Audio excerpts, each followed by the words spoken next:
Hello friends, సింపుల్గా టేస్టీగా crab curry ఎలా చేసుకోవాలో చూపిస్తా చూడండి.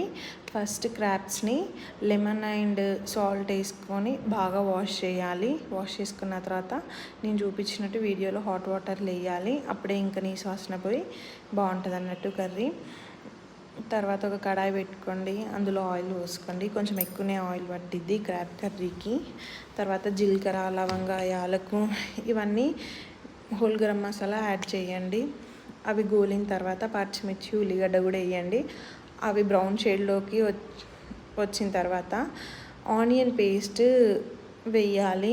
ఎలా అంటే ఇట్లా పచ్చి ఆనియన్స్ గ్యాస్ మీద కాల్చుకొని వాటిని పేస్ట్ పట్టుకొని ఈ ఆనియన్స్ బ్రౌన్ షేడ్ అయిన తర్వాత ఈ పేస్ట్ యాడ్ చేస్తే ఈ పేస్ట్ వలన కర్రీ థిక్గా టేస్టీగా బాగుంటుంది. ఈ కర్రీలో మెయిన్ ఇంగ్రీడియంట్ ఇదే అన్నట్టు. ఆ పేస్ట్ గోలి ఆయిల్ అందులో నుంచి బయటకు వచ్చినప్పుడు అల్లం ఎల్లిగడ్డ కొంచెం ఎక్కువనే వేసుకోండి, బాగుంటుంది దాని టేస్ట్ ఇందులో.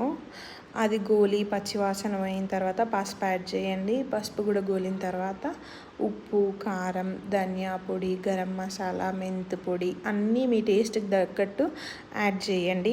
ఓ 5 minutes గోలిన తర్వాత ఇవన్నీ అప్పుడు క్రాబ్స్ యాడ్ చేయాలి. అందులో నుంచి ఆయిల్ బయటకు వచ్చేంతసేపు ఒక 5 minutes ఉడకనివ్వాలి. ఉడికిన తర్వాత క్రాబ్స్ యాడ్ చేయాలి.